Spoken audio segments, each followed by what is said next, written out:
Vamos pegar nossas Bíblias e vamos abri-la na Epístola de Paulo aos Colossenses, capítulo 1. Já estamos algumas semanas que começamos a estudar essa epístola, uma epístola muito rica, muito orgânica, e temos aprendido coisas muito maravilhosas, como que na semana retrasada e semana passada nós falamos aqui no capítulo 1, versículo 13, acerca do império das trevas. E hoje, ainda aqui neste versículo, queremos falar acerca do reino do Filho do seu amor. Vamos ler, portanto, capítulo 1, versículos 12 e 13. Dando graças ao Pai, que vos fez idôneos à parte que vos cabe da herança dos santos na luz, Ele nos libertou do império das trevas e nos transportou para o reino do Filho do seu amor. Bem, amados, quem esteve aqui nas últimas 2 semanas, acredito que deu para ter uma compreensão razoável da exposição que nós fizemos acerca do que o apóstolo chama de o império das trevas, e sobre a libertação que o Senhor nos deu desse império das trevas, ou da libertação que estamos experimentando, né? A cada dia, levando em conta que a libertação do homem, ela acontece na mesma proporção em que o homem conhece a verdade de Deus. Jesus falou: e conhecereis a verdade, e a verdade vos libertará. Então, na medida em que nós experimentamos a verdade de Deus, conhecendo-a no nosso espírito, essa libertação ela vai pouco a pouco acontecendo. É certo que, em razão das assertivas de Paulo, que ele coloca, ele nos libertou no tempo passado, e também coloca, ele nos transportou para o reino do Filho, não poucas pessoas, a partir de uma leitura isolada, uma leitura restrita, né, sobretudo as primeiras partes de cada epístola do apóstolo Paulo, muitos concluem que esta obra é uma obra já consumada em nós, a ponto de levar as pessoas a uma estagnação da vida cristã. Lógico, é importante que nós entendamos que a obra de Cristo, ela ocorre em 2 instâncias. Uma instância consumada, absoluta, quando Jesus, por exemplo, ao morrer na cruz, ele declara, antes da sua morte, dizendo: Pai, está tudo consumado. Quando Jesus diz está consumado, ele está declarando uma verdade absoluta. Ou seja, tudo aquilo que o Pai propôs no que tange a redenção do homem e que foi realizado por Cristo, está feito, está realizado, está consumado. E Paulo vai usar nas suas epístolas a expressão em Cristo para demonstrar que essas riquezas da redenção já estão garantidas porque já foram alcançadas e conquistadas por Jesus na sua obra de redenção. Ocorre que quando o homem ele crer no Evangelho, quando nós cremos no Evangelho, nós entramos para dentro de um processo de absorção dessa verdade, deste Evangelho, começando ali, quando nós cremos, um processo de novo nascimento, um processo de santificação, um processo de justificação. Nesse sentido, nós podemos dizer que Cristo já nos santificou, razão porque a Bíblia fala que a igreja é constituída dos santos em Cristo Jesus. Mas veja que ele traz a expressão santos em Cristo, nele somos santos, nele justificados. Inclusive, Paulo vai dizer em Romanos capítulo 8, nele já estamos, inclusive, o quê? Glorificados. Ocorre que agora o apóstolo Paulo passa a nos chamar a uma experiência de justificação, uma experiência de santificação, dizendo que nós precisamos, na nossa vida diária, no nosso viver o Evangelho, sermos santificados, sermos justificados, a partir de uma consciência que nós tomamos do Evangelho e passamos a experimentá-la dia a dia. Por esta razão, esses 2 aspectos, o aspecto judicial, que é o aspecto consumado e absoluto, e o aspecto orgânico, que é o aspecto da experiência, e isso aí é relativo, porque passa pela nossa vontade, passa pela nossa disposição, passa pela nossa fé, passa pela resposta que nós damos ao Evangelho, em maior ou menor medida. Então, esses dois aspectos devem ser levados em consideração quando estudamos as epístolas de Paulo. E somente assim nós podemos compreender que nós estamos dentro de um processo de libertação do império das trevas. Em que sentido? Não que o demônio tenha poder sobre as nossas vidas, mas que estamos dentro de um processo de libertação, no sentido de que, quanto mais nós assimilamos a verdade, não meramente do aspecto intelectual, mas assimilamos no nosso espírito, menos sofremos a influência do império das trevas, ou a influência do engano, da sedução, é o que nos leva ao pecado. Nós sabemos que o que leva o homem ao pecado é a sedução do pecado, é a ilusão do pecado, são as trevas.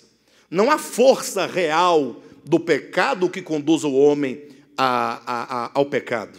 No sentido de que não existe uma força que te obrigue coercitivamente a fazer isto ou aquilo, senão o engano dentro da consciência humana, do coração humano. Lembra, por exemplo, daquele texto de Tiago, na sua epístola, quando ele fala: cada um é tentado pela sua própria cobiça, quando esta o seduz e o atrai. Ou seja, é certamente uma inclinação dentro do homem, enganosa, que o leva, o seduz ao pecado, ou a, seja, cultivar dentro de si, ou a praticar algo contra a vontade de Deus, contra Deus ou contra o nosso próximo, que é essa força operante de ilusão e sedução na consciência humana. Mas à medida que nós, então, provamos da verdade, vai ocorrendo, portanto, ao mesmo tempo, a libertação do império das trevas e o nosso ingresso efetivo e a nossa participação e experiência no reino do Filho do seu amor. Vejam, nós temos que entender essa expressão, o reino do Filho do amor do Pai. Isso porque, se nós vimos que o império das trevas consiste em tantas consciências iludidas e seduzidas para longe de Deus, ora, o que seria então o oposto? Esse reino do Filho do amor do Pai. Inclusive, se nós lermos os evangelhos, ou mesmo outras epístolas, vamos ouvir Paulo dizendo, os evangelistas falarem do reino de Deus e do reino dos céus. Mas aqui surge uma expressão nova, no caso, o reino do Filho do amor do Pai. Em que consiste esse reino de maneira específica?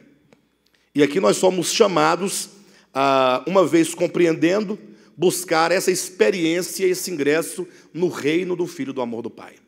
Para tanto, os irmãos olhem para o capítulo 1, por gentileza, de Colossenses capítulo 1, que a partir do versículo 15 em diante, Paulo ele começa a apresentar Cristo, o mistério de Deus, como tendo a primazia. O versículo 19, por exemplo, quando fala, porque aprouve a Deus que nele residisse toda a plenitude. O versículo 16 diz que todas as coisas foram criadas nele, foram criadas para ele, foram criadas por ele. Paulo vai colocar Cristo na centralidade da economia divina. Cristo enquanto centro da economia divina. E para entendermos essa questão, como Cristo assume esse centro da economia divina, o que vai gerar o conceito de reino do Filho do amor do Pai, nós temos que olhar para Cristo em dois aspectos. O primeiro, Cristo enquanto o herdeiro do Pai. Eu quero convidar os irmãos a abrirem a Bíblia em Hebreus, capítulo 1.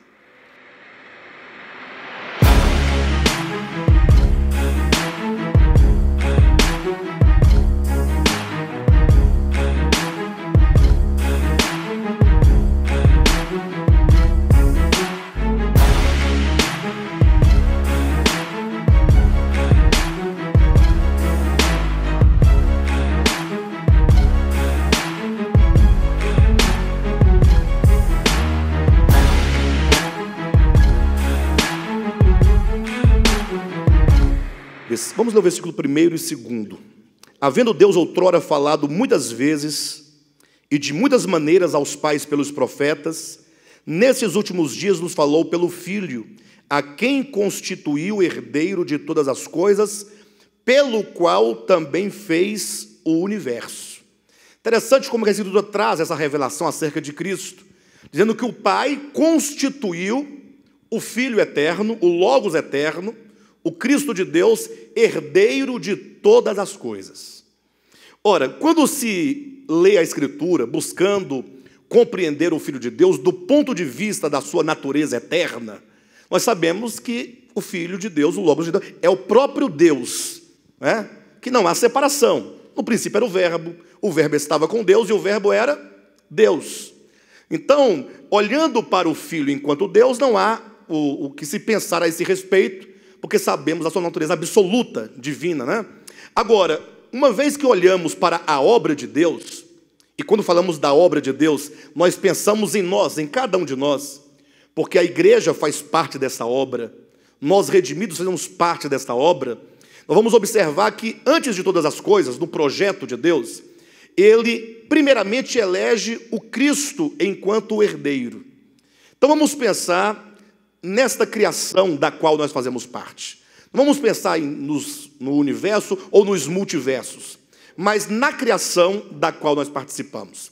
Deus fala assim acerca do seu Filho: o Filho será o herdeiro de todas as coisas criadas.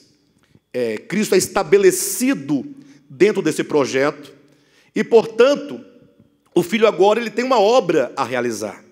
Nós sabemos, nós estamos agora, já temos o Novo Testamento que nos indica isso, que esta obra é uma obra de redenção. Ou seja, o Filho haveria de se fazer homem, o Filho haveria de se fazer carne, e por meio, então, desse serviço que o Filho haveria de prestar, porque o Filho se coloca como o servo de Yahvé, Isaías 53, é o servo de Jeová, é o servo do Pai. Ele vem, então, para cumprir a vontade do Pai.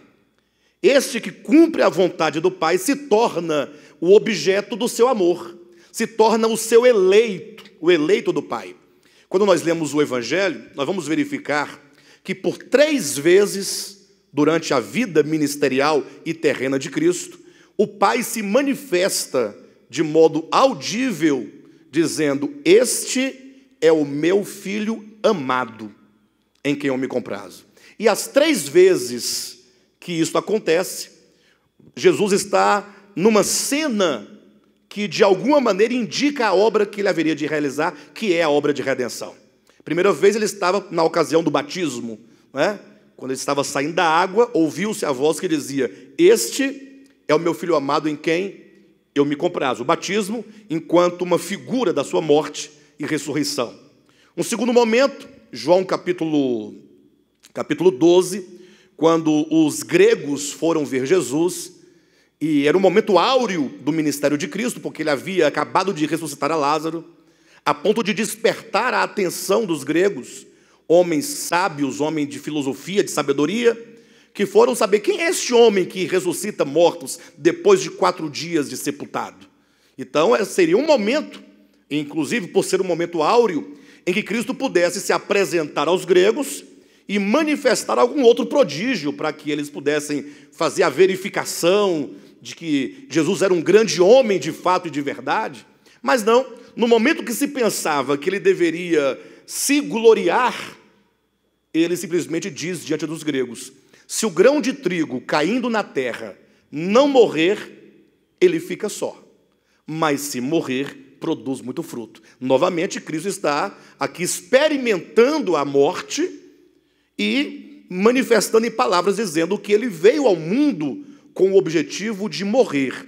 Assim como o grão de trigo que morreu, ou que morre para produzir frutos, ele veio morrer para produzir frutos. Neste momento, o Pai intervém dizendo: este é o meu Filho amado, em quem eu me comprazo.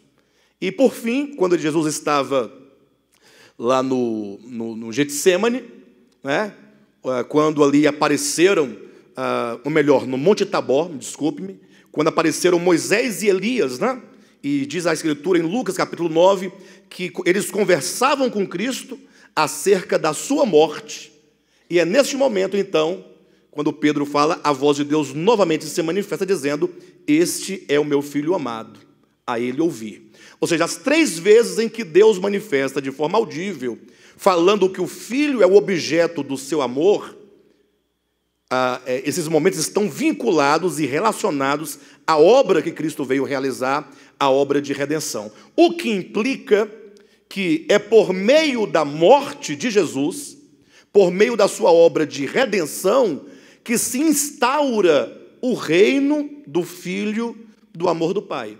Ou seja, esse reino é um reino constituído de todos os que foram redimidos. Todos aqueles que estão agora gozando desta redenção e já estão experimentando redenção. Por isso que se diz que nós somos libertos do império das trevas, ou seja, desse domínio de sedução do pecado, sendo restaurados, sendo resgatados e sendo trazidos para dentro do reino do Filho do amor do Pai. Então, a experiência deste reino é a experiência da obra de redenção. No sentido geral, podemos dizer que o reino de Deus é toda a criação de Deus. Pense isso comigo. O reino de Deus. Ora, se o reino pertence a Deus, e aqui eu estou fazendo uma distinção entre reino de Deus, lato sensu, uma expressão bastante ampla, para o termo específico, o reino do Filho do amor do Pai. Essa diferenciação. O reino de Deus, ora, se o reino é de Deus, isso implica que todo o universo, onde houver vida, onde houver criação, ali estará o reino de Deus. Porque não há lugar em todo o universo, ou que sejam nos multiversos, sejam os mundos visíveis, invisíveis, seja lá o que for, tudo deve estar de acordo com o controle divino, com a soberania divina. Então, o reino de Deus, ele não pode ser outra coisa senão toda a criação de Deus, onde ele está presente imanentemente de acordo com a lei da criação, com a lei da manutenção do universo, por meio do seu Espírito. Quando, porém, diz o reino do Filho do seu amor, fala de uma experiência, agora, que ela é exclusiva daqueles que ingressam efetivamente nessa experiência de redenção. Nesse sentido, todos os homens estão no reino de Deus. Mas quantos que viram esse reino e, vendo este reino, entraram para esse reino por meio da redenção e agora, portanto, podem usufruir das bênçãos desse reino? Quando Jesus diz, lá em João capítulo 3, e aos domingos nós estamos tratando disso, sobre regeneração, Jesus fala para Nicodemos sobre a necessidade que o homem tem de ver o reino de Deus e de entrar no reino de Deus. Não sei se vocês já atentaram, mas Jesus fala assim no capítulo 3, versículo 3, se não nascer de novo, não pode ver o reino de Deus. No versículo 5 ele diz, se não nascer de novo, não pode entrar no reino de Deus. O que implica que antes de se entrar no reino, é preciso vê-lo. É preciso que os olhos espirituais sejam desvendados e seja então revelado a essas pessoas esse reino do Filho, que é o reino em que o próprio Filho encarnado instaura por ocasião da sua encarnação e da sua humanidade. Tanto é que somente quando esse homem Jesus, ele morre na cruz e ressuscita, é que ele então é exaltado e ele é constituído Senhor e Cristo. O que implica que a inauguração do reino do Filho do amor do Pai só acontece por ocasião da sua ressurreição. Ou seja, nós estamos aqui pensando o reino de Deus de maneira bem específica, enquanto a obra, ou melhor, enquanto a sua autoridade, o seu governo e todas as benesses provenientes da obra de redenção. Alguém poderia falar, pastor, quais são essas bênçãos deste reino do Filho do amor do Pai? E aqui nós vamos ter que adentrar a questão da experiência da vida cristã de cada uma dessas bênçãos. Efésios capítulo 1 diz que nós fomos abençoados com toda sorte de bênçãos espirituais nas regiões celestes em Cristo Jesus. Se eu perguntasse para vocês, vocês acreditam nisso? Que nós somos ou fomos abençoados com toda sorte de bênçãos? Lógico, né? Está escrito, é uma declaração, é um fato, é uma verdade do Evangelho. Porém, quando nós olhamos para a nossa própria experiência, e a nossa experiência ela é toda eivada de situações difíceis, muitas vezes de queda, muitas vezes de um certo desespero, de certa angústia, muitas vezes, né, de pecados não superados, não vencidos, de traumas não tratados. E muitas vezes nós ficamos pensando, Senhor, o que acontece? Por que o teu evangelho é tão rico e às vezes a nossa experiência ela está tão distante? Não é? Como fazer para tocar essas bênçãos espirituais que estão em Cristo e que são próprias desse reino do Filho, do amor do Pai? Para tanto, nós temos que olhar para o próprio Filho, enquanto homem, porque é Ele quem não somente instaura este reino, mas Ele inaugura este reino. Ou seja, vamos pensar, o Cristo de Deus se fez carne, se fez homem. Enquanto homem, Ele foi um homem como todos os homens. Diz a Bíblia que Ele se tornou participante de carne e sangue, a nossa semelhança. Que Ele foi tentado em todas as coisas, a nossa semelhança. É dito em Isaías capítulo 7 que quando Ele chega no momento de despertar a sua consciência para o bem e para o mal, Ele aprende a desprezar o mal e a acolher o bem. Então Ele tem uma vida humana, tanto quanto a nossa, em nada diferente da nossa. Ele venceu todas as coisas como homem. E dois fatores garantiram ao homem Jesus a vitória. E por esses dois motivos que eu vou apresentar, é que então se instaura o reino do Filho, do seu amor, e é por esse motivo então que Ele próprio é o primeiro a inaugurar e a experimentar as benesses, as bênçãos deste reino. O primeiro aspecto é a obediência do Filho. Muitas vezes nós queremos experimentar o Evangelho. Se você perguntar numa grande congregação, numa grande assembleia, num congresso, numa conferência, quantos desejam experimentar o Evangelho, todos dirão que sim. Eu digo que sim. Ocorre que esse reino do Filho é um reino que ele se alicerça sob o fundamento de profunda obediência ao Pai. O Filho, desde o momento em que ele entra no mundo, até o seu último suspiro enquanto homem, ele é completamente obediente ao Pai. Mas não é uma obediência, como muitas vezes nós chegamos a pensar, até porque eu não duvido, do desejo de nenhum de nós aqui, de ser obediente a Deus. Eu creio que todos os cristãos, e mesmo não cristãos, muitas vezes desejam ser obedientes a Deus, querem obedecê-lo, cumprir a sua vontade. Entretanto, o que motiva, o que levou o Cristo de Deus a ser obediente de modo absoluto ao Pai, é o segundo fator, que é o amor que ele tinha pelo Pai.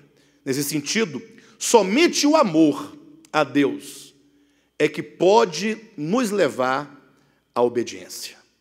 Não existe nenhuma outra maneira, uma vez que somente a obediência em amor, ela é verdadeira, ela é legítima. Porque muitos obedecem a Deus pelo medo, outros pela culpa, outros pelo desejo de ganhar alguma coisa de Deus. Ou seja, geralmente está sempre fazendo alguma coisa para Deus na base da troca. Nesse sentido, seria mais ou menos assim: alguém tentando agradar a Deus, sendo que a própria pessoa que deseja agradar a Deus, ele não é exatamente aquilo que ele está fazendo. Seria uma obediência meramente exterior, uma obediência meramente externa. É, no caso, uma obediência do dever fazer. Se nós dessemos aos irmãos uma cartilha de tudo o que se deve fazer, e o Novo Testamento tem muitos textos que falam disso, Ele nos indica que nós devemos caminhar 2 milhas quando nos obrigarem a caminhar 1, devemos dar a outra face quando nos baterem na face direita, que nós devemos perdoar 70 vezes 7. Ou seja, tem um tanto de mandamentos que nos apontam o que devemos fazer, mas quando queremos fazer, o que acontece? Nós tropeçamos na nossa deficiência, na nossa fraqueza, na falta de poder, de suficiência. E isso acontece simplesmente porque nós queremos realizar algo que nós ainda não somos. Por isso que o cristianismo, ele sofreu tantas derrotas ao longo da sua história, porque ele sempre está ensinando o caminho contrário. Ele ensina o caminho do dever fazer para ser salvo, do dever fazer para manter a salvação, do dever fazer para que você se sinta adequado de acordo com a vontade de Deus. Ao passo que desde o Antigo Testamento, desde os rudimentos, o homem ele é chamado, ele é convidado a amar a Deus. Veja que depois que Deus deu tantos mandamentos para o povo de Israel, Deus ele deu uma lei máxima, dizendo que os israelitas eles deveriam ensinar a seus filhos essa lei máxima, atando essa lei como frontal sobre a testa ou na mão, falando aos filhos ao levantar, ao deitar, ao caminhar, dizendo: o Senhor teu Deus é o único Senhor. Amarás, pois, ao Senhor teu Deus de todo o teu coração, com toda a tua força, com toda a tua alma, com todo o teu entendimento. Então veja que quando Paulo diz da libertação do império das trevas e o ser transportado para o reino do Filho, as duas coisas estão implicadas aqui claramente. Porque o que são essas trevas, senão o engano de Satanás que nos fez nos afastar do Pai?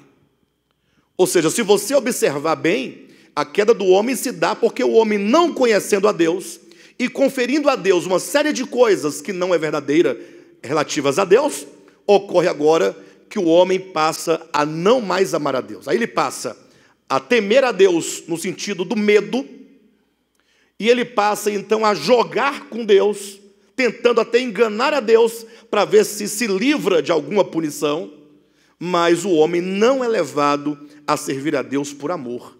Por isso que a Bíblia diz que a vida eterna consiste em conhecer a Deus.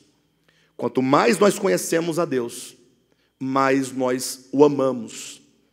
Quando nós olhamos para a parábola do filho pródigo, se percebe claramente que todo aquele processo, tanto o processo de deserção do filho, quando ele sai de casa, quanto o seu retorno, estão vinculadas à questão da visão que ele tinha acerca do pai.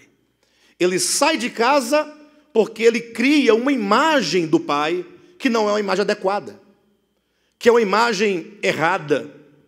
Certamente ele pensava algo acerca do pai que o levou a sentir ojeriza e sentir vontade de morar o quanto mais distante do pai. É esse sentimento de aversão que o fez sair de casa. Mas somente então, quando diz caindo em si, e o termo literal é entrando para dentro de si, no sentido de que quando as trevas se dissipam, aí ele lembra do pai, e aí ele começa a ver a bondade do pai, e a se lembrar que até os empregados na casa do pai têm pão com fartura, comem à mesa juntamente com todos, e aí ele começa a ser atraído pelo pai. E aí ele começa a retornar ao pai no seu coração. De modo então que não existe obra efetiva de redenção, ou melhor, não existe experiência de redenção, senão quando o nosso coração começa a perceber o amor do pai. O filho, ele vai receber esse reino enquanto herança, porque o pai o constituiu herdeiro de todas as coisas, porque ele, amando profundamente o pai, ele se faz homem em completa obediência, e vivendo em obediência por amor, ele agrada ao Pai. Ele é o objeto do amor do Pai. Este é o meu filho amado em quem eu me comprazo.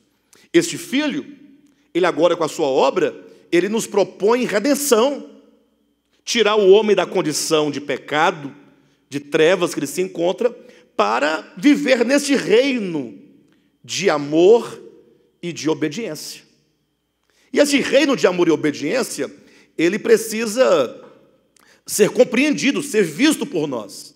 Os olhos do coração têm que ser abertos. É aquilo que Paulo vai dizer lá em 2 Coríntios, né? O amor de Cristo nos constrange. Então, nós temos que procurar esse caminho do amor, essa compreensão desta obra do Pai, essa obra que Ele realiza por meio do Seu Filho, perdoando todos os nossos pecados. Daí, nós começamos, por meio do amor e da obediência, ter acesso a toda sorte de bênçãos espirituais. Alguém poderia falar assim, pastor, mas ouvindo dessa maneira, me parece que se coloca uma condição para que se experimente essas bênçãos. Porque somente quando, então, o crente entra numa experiência de amor e consequente obediência, ele tem acesso. E nesse ponto eu preciso explicar algo para os irmãos, eu espero que vocês recebam bem no coração de vocês. O cristianismo, sobretudo o movimento protestante evangélico, sobretudo o protestante, eles conceberam a obra de redenção única e exclusivamente do ponto de vista judicial. Em outras palavras, Cristo fez, está feito. Daí surgiu aquela máxima, né? Uma vez salvo, para sempre salvo. Daí se entra num conformismo e numa afirmação constante, que se você está salvo, você está salvo. E ponto final. E aí eles passam a fazer todas as declarações, o querigma do Evangelho, que é a consumação dessa obra, enquanto doutrina. E aí se passa 1 ano, 10 anos, já se vão 500 anos de reforma, com as mesmas asseverações, mas falta, certamente, a compreensão de que toda obra que Cristo realizou, ela só é experimentada por meio de um tomar posse da parte daquele que crê. Não existe uma fé meramente objetiva. Não existe para Deus uma fé meramente confessional, uma fé meramente professa. A epístola de Tiago é uma epístola clássica nesse sentido, que explica que a verdadeira fé é aquela que gera, ela produz fruto, ela produz resultado. Seria mais ou menos assim, você diz que ama a Deus, mas esse amor não te move a uma obediência. E é certo que a nossa obediência, ela vai crescendo e aumentando na mesma proporção que o nosso amor aumenta pelo Pai. O amor, ele é crescente. Nós podemos pensar que nós já amamos a Deus o suficiente, com todo o nosso entendimento, nossas forças, toda a nossa alma. Daí a necessidade, como diz o apóstolo Paulo, de desenvolvimento da salvação. De modo, então, que quando nós entendemos a nossa necessidade de experiência de salvação, nós nos pomos num caminho e numa atividade de fé. Então, não basta, por exemplo, olhem por favor na sua Bíblia, você decorar todo esse cântico, aqui a partir do versículo 13 em diante, é um cântico de declaração do que Cristo é e do que Ele fez. Se porventura você não observar que no capítulo 3 de Colossenses, a partir do versículo 1, o apóstolo Paulo, ele começa a nos convidar a uma reação. Olha para você ver. Portanto, se fostes ressuscitados juntamente com Cristo, aí ele começa uma série, buscai as coisas lá do alto. Versículo 2, pensai nas coisas lá do alto. Versículo 5, fazei, pois, morrer. Versículo 8, agora, porém, despojai-vos. Versículo 9, não mintais. Não é? Versículo 12, revesti-vos. Versículo 13, suportai-vos. Versículo 16, habite ricamente. Versículo 18, esposas, sede submissas. Maridos, amai, filhos, em tudo obedecei. Observam vocês que o Evangelho, ele não é uma mera proclamação, mas ele é um convite a uma experiência da obra de redenção. Ou seja, a redenção, que aqui no capítulo 1, versículo 14 diz, no qual temos a redenção, ela é uma redenção que nos redime. E alguém poderia até achar uma redundância, e alguém um pouco mais eloquente poderia dizer que eu estou usando de tautologia, né? A redenção nos redime, mas é lógico que a redenção redime. Ora, mas quando eu digo que a redenção redime, eu tenho fundamento em afirmar isso, porque muitas vezes se fala de redenção do ponto de vista meramente doutrinal, ou do ponto de vista meramente conceitual, ou do ponto de vista meramente judicial.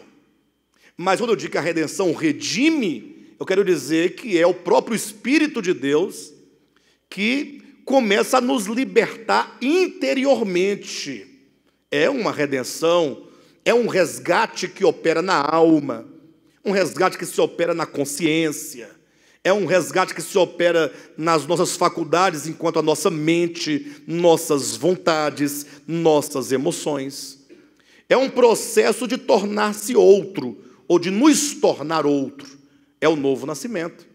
É a experiência, né, de nos tornar cada vez mais semelhantes ao Cristo de Deus no seu reino e cada vez menos mais conformados ao velho homem, ao velho Adão. É uma experiência de libertação. Então esse reino do Filho é um reino de paz, de alegria, de justiça, de amor, de obediência. Domingo eu estava aqui na reunião, durante o louvor, e eu pensando, né, era o Partir do Pão, e eu observando as canções, as letras das canções, e eu pensando, poxa, um dia ainda vai acontecer de a igreja se reunir, não para fazer um culto, no sentido como se entende. As pessoas às vezes vêm tão alegres de casa, e ao chegar no culto fica tão triste, porque se imprime uma certa religiosidade, porque se imprime uma certa reverência, né, como se porventura ninguém pudesse se alegrar, sorrir, pular, cantar, né, como diz o povo de Israel, alaridos, né, brados. Mas pensando, vai chegar um dia em que nós vamos ganhar uma consciência tão grande acerca do que Cristo fez judicialmente por nós, e nós estaremos experimentando isso tão efetivamente e organicamente dentro de nós, que nós vamos nos reunir para festejar. Reunião enquanto festa, enquanto, como eu posso colocar, enquanto uma comemoração de um feito que se realiza em nós a cada dia, por sabermos que nós não somente fomos comprados pelo sangue de Cristo, mas que nós estamos sendo libertados. E isso deve ser a nossa maior alegria. Porque eu vejo as pessoas fazem tanta festa, agora em época de Copa do Mundo, por exemplo, a gente se reúne com tanta alegria para assistir os jogos, né? Para quem gosta, né? Quem não gosta fica triste porque os outros estão alegres, né? Mas para quem gosta, se reúne, brinca e assa carne, fica feliz e tal, mas muitas vezes nós, ao irmos para as reuniões, ficamos um pouco tristes, muito reverentes, muito trombudos, muito sisudos, né? Não que cada um tenha que ter a mesma expressão, eu digo, no coração, precisamos encarar a igreja enquanto a reunião dos que são sendo libertos, estão sendo libertos. Uma alegria dentro de nós, para glorificar a Deus, para cantar, para sorrir, para dizer palavras, né, que declaram essas bênçãos do Evangelho. De modo então que isso só pode acontecer a partir do momento que os olhos se abrem para entender. Tanto no sentido de glorificar, quanto no sentido de experimentar essa redenção do coração, essa redenção interior. Então veja, capítulo 1, vamos voltar aqui. Veja, vamos ler o 13 e o 14 novamente. Ele nos libertou do império das trevas e nos transportou para o reino do Filho do seu amor. Veja, no qual temos a redenção, a remissão de pecados. E o próprio versículo 14 nos traz essas duas ideias, né? Quando ele diz, nós temos a remissão de pecados, que é o sentido de que os pecados cometidos, eles já foram pagos pela morte de Cristo, ou seja, o Senhor já pagou toda a nossa dívida. Aqui nós temos a proclamação daquilo que Cristo já fez. A morte de Cristo é uma morte vicária, é uma morte que pagou a nossa dívida. Havia um escrito de dívida que era contra nós, e uma vez que Cristo morreu, toda a nossa dívida foi paga, nada mais nós devemos. Mas também é dito que no qual, nele, nós temos o quê? Redenção. Observa que a remissão de pecados diz respeito ao preço que foi pago. Agora, a redenção traz a ideia de que nós estávamos totalmente aprisionados e sem nenhuma condição de se livrar daquele cativeiro, mas nós fomos redimidos, trazidos de volta. Nós fomos resgatados. E esse resgate, essa redenção, fala, portanto, da nossa experiência da libertação dos pecados. E nesse sentido, quando nós pensamos, sobretudo no capítulo 8 de João, que é um capítulo áureo, que fala sobre a libertação do pecado, tanto quanto Romanos capítulo 6, lá Jesus ele ensina como ocorre essa libertação. Como ocorre. Eu quero que vocês me acompanhem, que eu quero apresentar alguns pontos que Jesus levanta. Como que essa redenção, como que esse resgate ocorre, essa libertação do pecado ocorre. Capítulo 8, veja que o capítulo 8 se abre falando da mulher pega no flagrante de adultério. Encontraram? Capítulo 8, a partir do 32. Veja na sua Bíblia. Vou ler a partir do versículo 30, é melhor. Ditas estas coisas, muitos creram nele. Por que eu trouxe os irmãos para o capítulo 8 e pedi para começarmos a ler a partir do versículo 30? Veja. Em Colossenses 1,13 diz que fomos libertos e transportados. Libertos do império das trevas e transportados. Aí eu estou convidando os irmãos desde o início para perceber a necessidade da nossa experiência nessa palavra proclamada. E aqui nós temos no capítulo 8 uma circunstância em que, tendo Jesus falado, ditas estas coisas, muitos creram nele. Nós estamos diante de uma situação bem similar à nossa. Nós também cremos no Senhor. Jesus pregando na ocasião, muitos creram nele, certo? Lá creram em Jesus, nós aqui também cremos em Jesus. Lá eles precisam de libertação, aqui nós também precisamos. Experiência. Versículo 31 diz: disse, pois, Jesus aos judeus que haviam crido nele.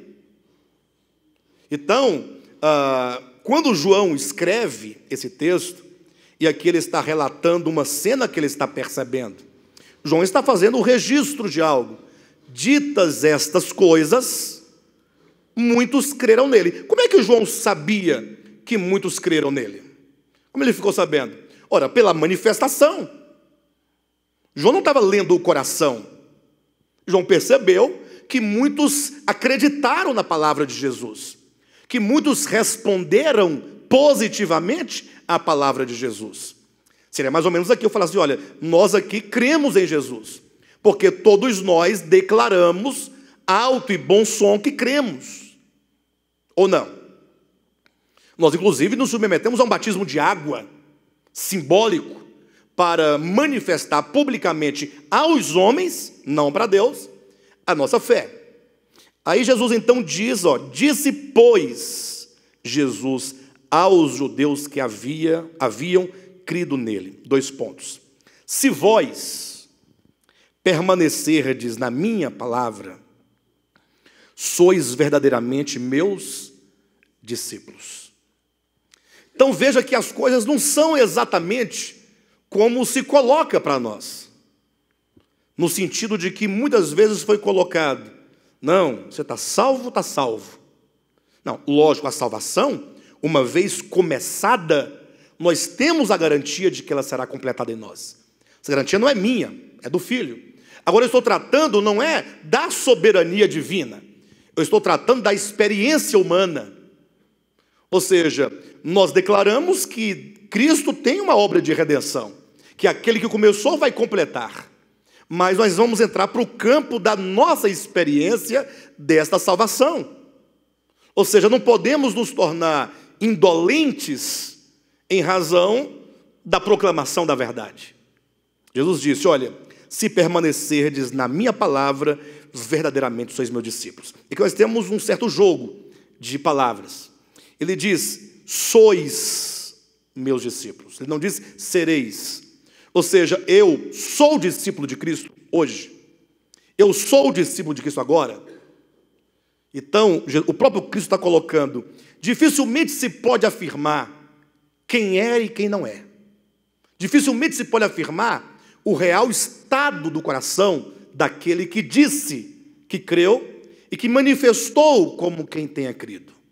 Ele diz, será a experiência, se permanecerdes. É este permanecer nas palavras de Cristo é que demonstra o que de fato nós somos. Ou seja, a nossa fé, ela implica perseverança. Ou seja, na nossa perseverança se demonstra que nós somos. E na falta de permanecer na palavra, demonstra que nós não somos. Não é que nós fomos e deixamos de ser. Não, é que não somos. Então nós temos que pensar isso. Porque pensando isso, nós vamos ser libertos de uma série de enganos que podem estar dentro de nós, como sendo a influência das trevas. Querem ver? Vamos seguir.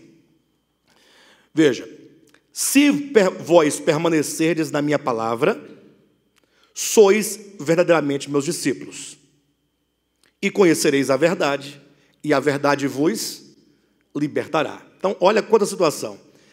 Permanecendo, saberemos que somos, e neste permanecer, nós estaremos conhecendo, e conhecereis a verdade, e essa verdade vos libertará. Aí começa todos os problemas daqueles que julgam ser de Deus. Começam todos os problemas daqueles que acreditam estarem na condição adequada, mas que estão sob a influência do engano. Versículo 33. Responderam-lhe. Responderam-lhe. Se nós lermos o versículo 30, e eu quero que vocês prestem atenção no que João está colocando, na sequência como ele está colocando. 30, muitos creram nele. 31, disse, pois, Jesus a quem? Aos judeus que? Não tem aí? Então o quê? Aos judeus que haviam crido. É como que Cristo desafiasse a fé deles. Se permanecerdes na minha palavra, sois meus discípulos. E aí vocês vão conhecer a verdade. E aí a verdade vai libertar a todos vocês. Ou seja, vocês ouviram a palavra, creram na palavra, precisam permanecer nessa palavra, para que no permanecer, vocês se demonstrem discípulos verdadeiramente de Cristo e tenham a experiência da libertação pelo conhecimento da verdade. Só que aí eles reagem. Versículo 33. Responderam-lhe. Quem respondeu a Cristo? Os judeus? O que diz o texto? Com quem que ele está dizendo? Com quem que ele está dialogando? Com os judeus que haviam crido. Olha que coisa interessante. Interessante, quando vocês encontrarão uma expressão assim, por exemplo, os judeus que haviam crido, se essa frase, essa oração, que haviam crido, estivesse entre vírgulas, você poderia até suprimir, porque estaria dando apenas uma característica dos judeus. Mas sem vírgulas, como está aí, está restringindo, dizendo, eu estou falando com os judeus que creram, não estou falando com os judeus que não creram. Perfeito? É a tal da oração subordinada, relativa, restritiva. Desculpa o palavrão.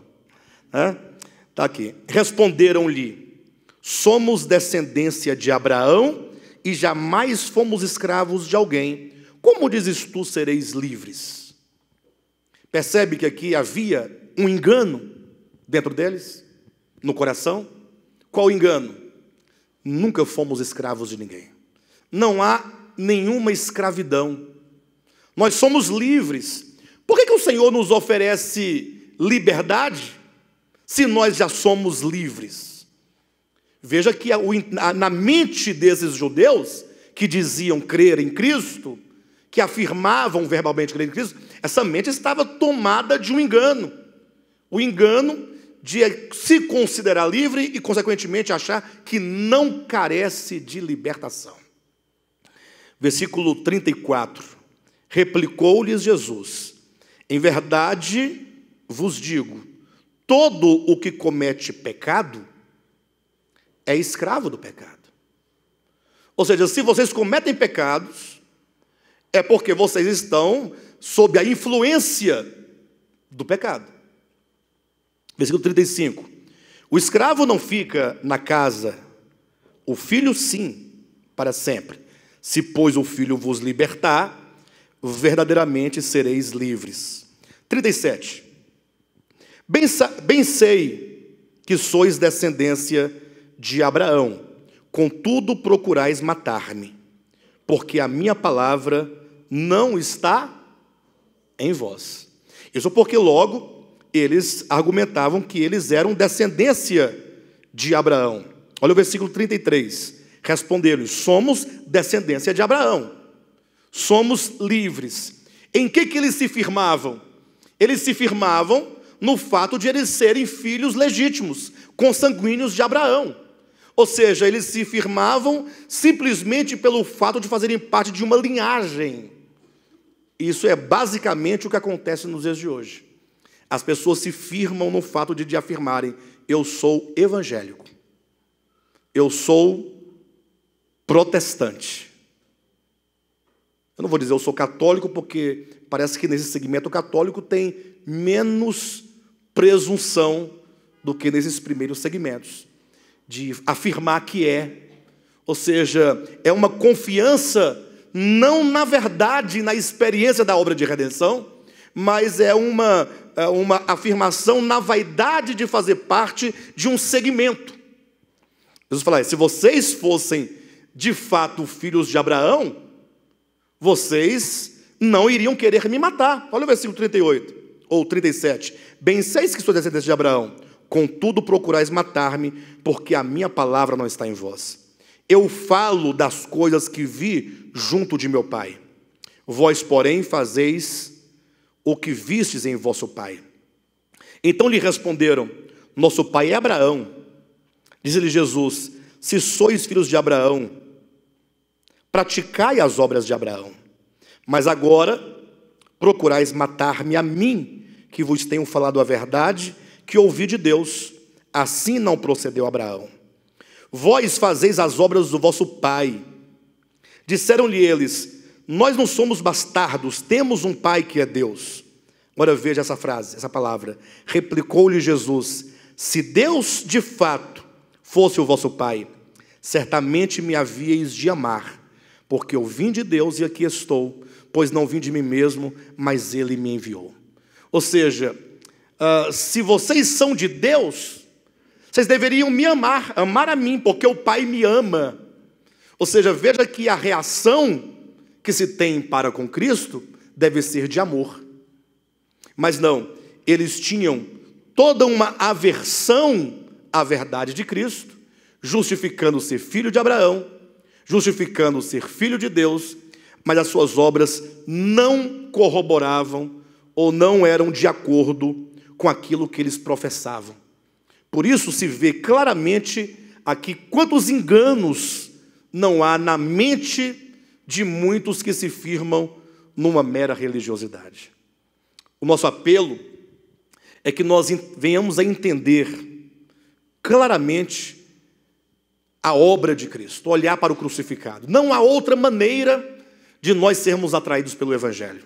Não tem outro meio, não tem outra saída, senão nós passarmos a contemplar a Cristo e este crucificado. Porque é na cruz que se manifesta o seu amor, se manifesta o seu perdão. E quando então nós começamos a entender que nós não tínhamos esperança, que nós não tínhamos os meios de pagar a nossa dívida, mas que Cristo nos amou incondicionalmente, amou-nos quando nós éramos inimigos dele, e que ele ainda assim morreu pelos nossos pecados, nos perdoou a dívida, nós passamos então a conceber não um Deus mau, não um Deus vingativo, não um Deus que ameaça, mas um Deus de amor. Aí nós passamos, esse amor de Cristo começa a refletir em nós, pela contemplação. Lembram lá de 2 Coríntios capítulo 3, quando o apóstolo Paulo, falando sobre a nova aliança, e essa nova aliança é exatamente a aliança mediante a qual nós sofremos essa transformação, ele fala: e todos nós com o rosto desvendado, contemplando como por espelho a glória do Senhor, somos transformados de glória em glória. Ou seja, como é que isso acontece? Como é que o meu coração passa a amar a Deus? De que maneira eu posso amá-lo mais? De que maneira eu posso ser mais atraído efetivamente? Contemplando a obra de Cristo, olhando para Cristo, orando essa obra de redenção, pedindo a Deus que nossos olhos sejam abertos, os olhos do coração, para que nós possamos tocar esse amor divino. E ao tocar esse amor divino, nós passamos a amá-lo. Por isso que diz que Cristo nos amou primeiro, portanto nós agora também o amamos. Aí começa esse amor de Cristo a se tornar o nosso amor por Ele. E amando, passamos agora a desejar viver a sua vontade. Aí as trevas vão sendo dissipadas. Aí a força do amor é que nos moverá e nos fortificará para seguir na sua palavra, para seguir na sua verdade, para guardar os seus mandamentos. É a força do amor. Não existe outra força. Infelizmente, se vê muito nos dias de hoje cristãos buscando poder, não somente para fazer curas, mas poder para viver.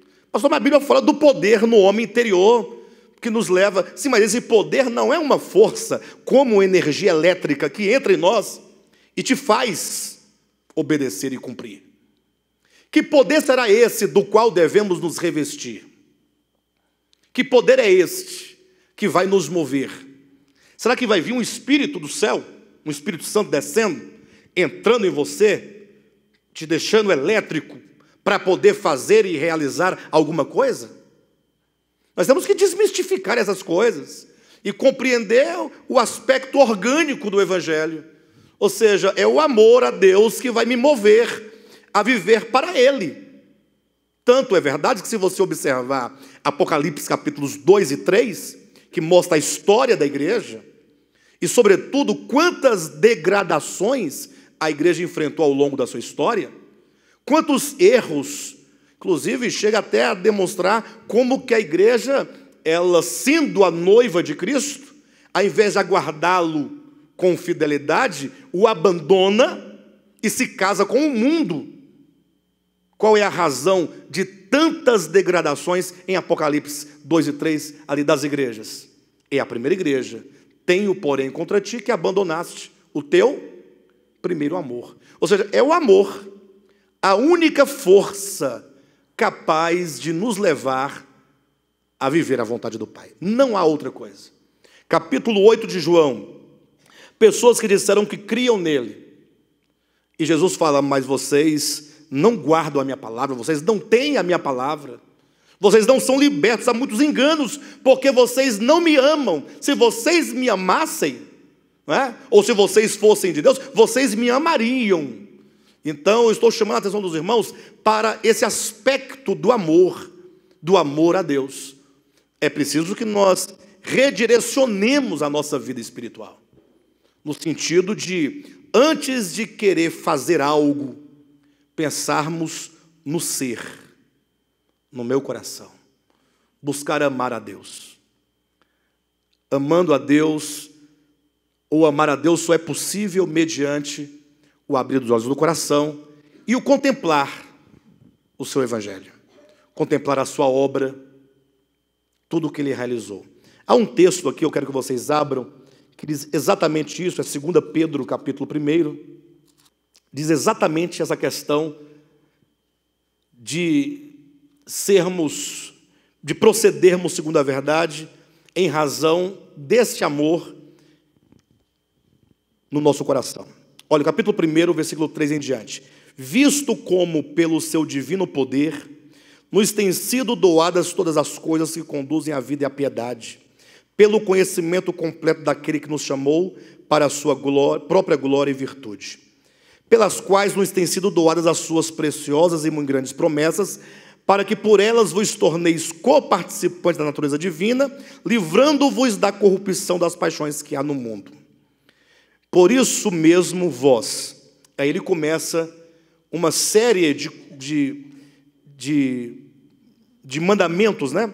Ou de ordenanças que se devem ser seguidas. Por isso mesmo vós, reunindo toda a vossa diligência, associai a vossa fé, a virtude o conhecimento, com o conhecimento o domínio próprio, com o domínio próprio a perseverança, com a perseverança a piedade, com a piedade a fraternidade, com a fraternidade o amor.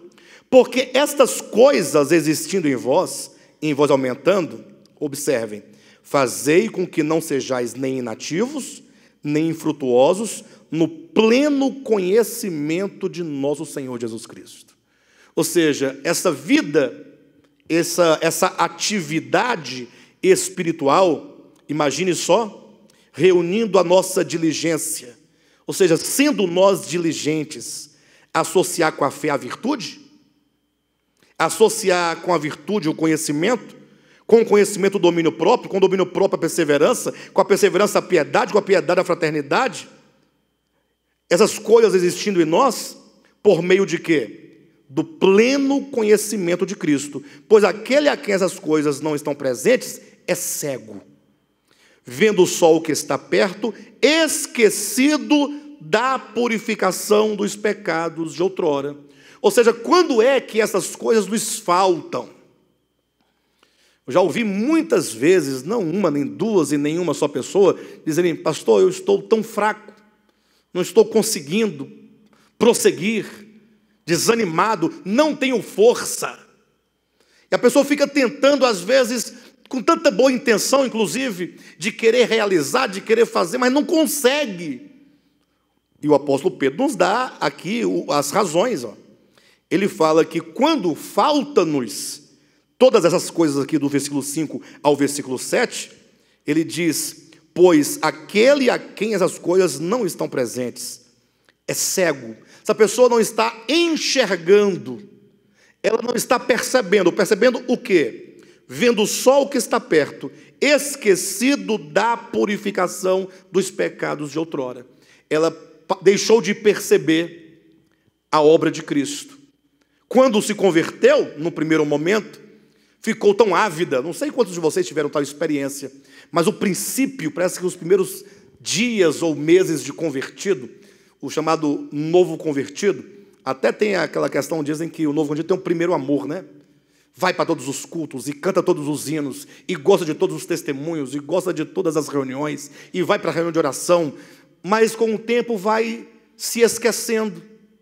Parece que aquela angústia e o peso do pecado de outrora foi perdida por causa do perdão de pecados, e agora a pessoa se sente purificada, se esquece da obra de redenção ou de remissão dos pecados, e agora ela não tem mais razão, ela não tem mais motivo, ela não tem mais força para caminhar, para prosseguir. Se torna uma pessoa infrutuosa. Isso também é um engano das trevas. Ou seja, não é porque nós estamos no reino da luz que nós não estamos sujeitos a muitos enganos.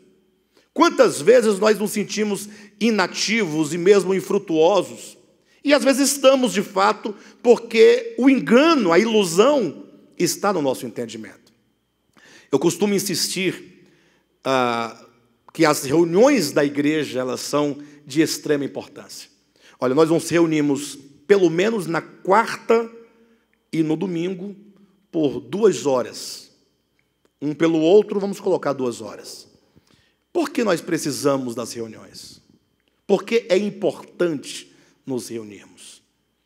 Porque nós somos constantemente influenciados. Nós estamos diariamente sendo influenciados por muitas coisas. E logo a ilusão, o engano, as trevas, começam a nos influenciar. E nós vamos ficando cada vez iludidos com tantas coisas e passamos a ficar, como diz aqui, porque estas coisas existindo em vós e em vós aumentando, fazei com que não sejais inativos. Passamos a ficar inativos. Nem infrutuosos, passamos a ficar infrutuosos. Pois aquele a quem essas coisas não estão presentes é cego. Deixamos de enxergar. Então, quando nos reunimos, nós sofremos a influência da palavra. A palavra no reino da luz, a palavra enquanto luz, no entendimento, no coração, nós somos renovados, nós somos atraídos, nós somos reorientados. Então, nós temos a necessidade profunda de estarmos sempre reunindo para essa reafirmação, essa renovação, essa reorientação, para que nós venhamos estar sendo, o nosso olhar sempre trazidos de volta para a contemplação daquilo que Cristo é, para que nós venhamos a ser cristãos ativos, cristãos vivos, organicamente falando. Essa é uma necessidade orgânica e não uma necessidade mecânica.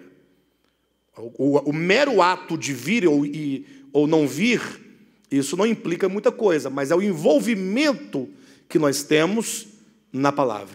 A igreja de Cristo, dos redimidos, que experimentam essas verdades e estão buscando a expressão dessas verdades, constitui este reino do Filho do amor do Pai, que é um reino de amor e de obediência.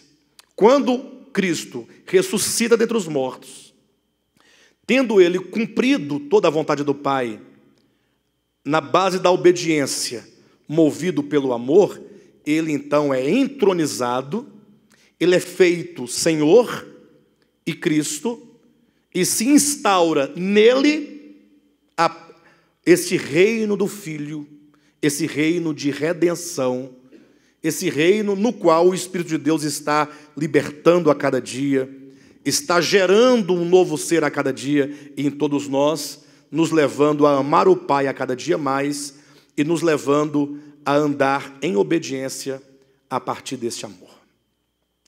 Agora, essa nossa visão e esse nosso amor aumentará mais e mais na proporção em que nós conhecemos o Filho de Deus. Vamos voltar aqui, eu quero encerrar, voltando aqui para Colossenses, só chamando a atenção dos irmãos para o que nós vamos seguir a partir da próxima semana. Veja que no versículo 14, ele diz, no qual temos a redenção, a remissão de pecados. A partir do 15, ele começa a nos apresentar a Cristo. Até agora, ele fez as 2 grandes declarações, que o Pai nos libertou do império das trevas, nós entendemos o que é esse império das trevas, e nos transportou para o reino do Filho.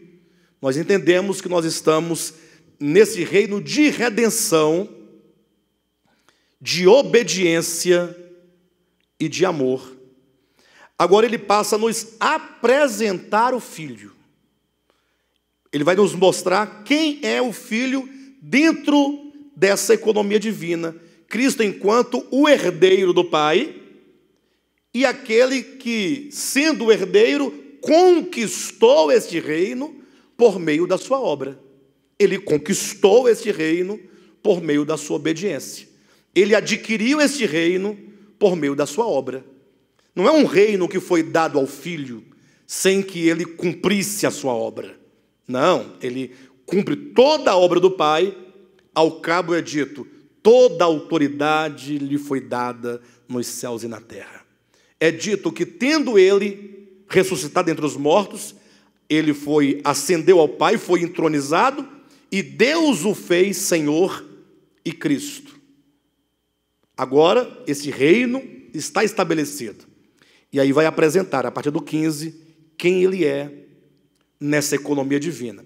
Se nós conseguirmos absorver no nosso coração cada uma dessas características do Filho, que aqui será apresentada, esse nosso amor, a nossa admiração, a nossa contemplação vai aumentando. Aumentando. Lógico, na semana que vem nós não vamos conseguir esgotar tudo, nós vamos começar ponto a ponto, demonstrando Cristo, a imagem do Deus invisível. É um aspecto. A gente vai gastar uma mensagem, duas, para explicar isso aqui. E qual é o nosso propósito? Que ao entendermos, nós passemos a admirar esse Cristo e a louvar esse Cristo.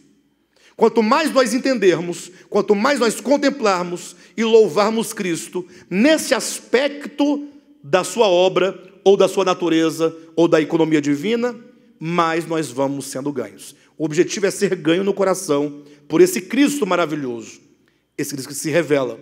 Vamos demonstrar Cristo, o primogênito da criação de Deus, conforme se desenvolve no versículo 16, no 17, no 18, e assim sucessivamente.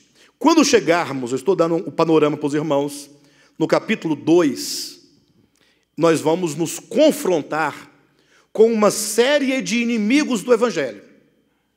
Inimigos esses que são, não raras vezes, amados pelos cristãos.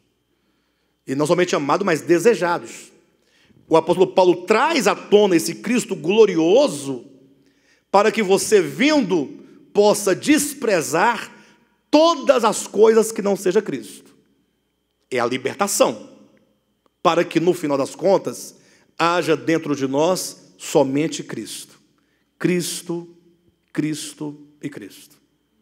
Esse Cristo nos ganhando no entendimento e no coração, nós estaremos no caminho certo para reinarmos com Cristo na sua manifestação. Porque somente assim a salvação orgânica ela opera no nosso coração. Amém?